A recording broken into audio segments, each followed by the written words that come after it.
All right, let's jump right in. Today, we're unpacking a really shocking investigation out of Madhya Pradesh, India. We're going to look strictly at the facts, mapping out the exact timeline, step by step, from a sudden disappearance to the massive, desperate search operation that followed. A murdered mother. A suspect in custody. A 2-year-old boy lost in a forest full of wild animals in the dead of night. I mean, the stakes literally could not be higher here. The timeline we're about to explore, it was an absolute race against the clock, where every single minute counted. Section 1 and 2, a deadly pretext, and the missing persons report. So, let's trace exactly how this unfolded. 2 days before the police even got involved, the suspect, Rajendra Ahirwar, took his wife, Jyoti, and their young son out from their village. His excuse? Totally ordinary. He said they were just going to buy a mobile phone. But hours later, instead of heading to their expected destination of Begumganj, he completely diverted his family into a dense forest area. And moments later, the fatal attack happened. According to officials, Rajendra struck Jyoti with a stone, killing her instantly. Shortly after that, he literally abandoned his 2-year-old boy right there in the wilderness and took off. It wasn't until that evening, when the family didn't come home, that worried relatives finally alerted the police. For hours, nobody even knew a crime had happened. And we really need to be clear about exactly where this happened.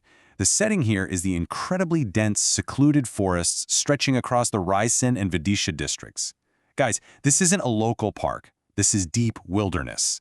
The sheer isolation of this spot is absolutely crucial to understanding the peril that this abandoned toddler was in as it started getting dark.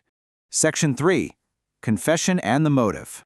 Well, once the police got involved, the suspect's facade crumbled almost instantly. The superintendent of police confirmed they swiftly apprehended Rajendra, and under questioning, he confessed to murdering his wife. But it was the second part of his confession that really stunned everyone. He revealed where the child was, admitting he just left the 2-year-old behind in the deep forest. So suddenly, this wasn't just a murder investigation anymore. It was an immediate, high-stakes rescue mission.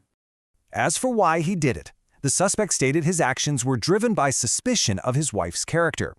That baseless paranoia was his stated motive for destroying his family and leaving his own toddler out to face the elements alone.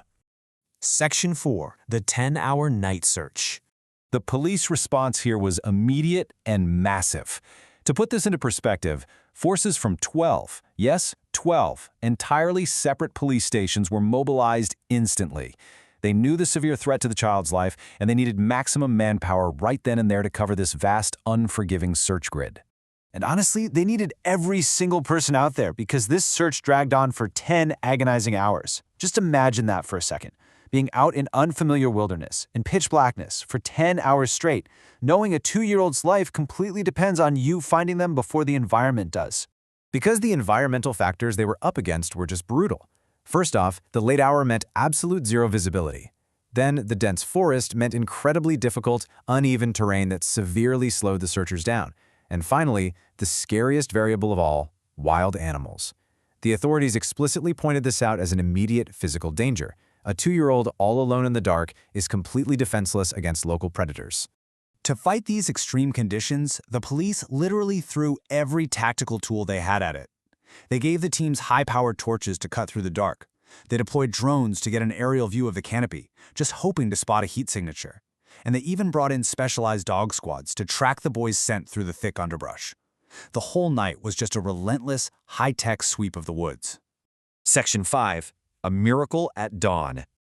Finally, at dawn, the search teams made the exact discovery they'd been praying for. The boy was found near a patch of bushes. He was absolutely terrified, of course, and physically weak from intense hunger and thirst, but he was safe. You can only imagine the sheer relief those officers must have felt. Protocol kicked in instantly. The child was given water on the spot to treat his dehydration and then urgently rushed to a nearby hospital for full medical care. You know, looking at this whole event, it reveals this really tragic duality. On one hand, you have the senseless, brutal murder and the permanent loss of a young mother, Jyoti. But then, on the exact opposite side, you have the miraculous survival of a helpless 2-year-old boy. A survival made possible only by this massive, coordinated rescue effort. It's a really stark contrast between the absolute worst of human behavior and the incredible dedication of the people sworn to protect us. Now, following the rescue, the procedural reality of the criminal case resumes. Rajendra Ahirwar is currently facing formal charges of murder and concealment of evidence. He's remaining in police custody, and the legal system is going to process the overwhelming evidence against him, which, as we mentioned, includes his own confession.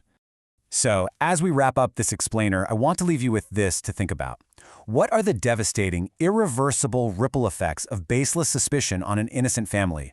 A mother's life was stolen, a child faced unimaginable trauma, and a family is forever broken. The facts of this timeline show us just how shockingly fast a normal day can fracture into an absolute nightmare. Thanks for joining me to walk through the details of this deeply sobering investigation.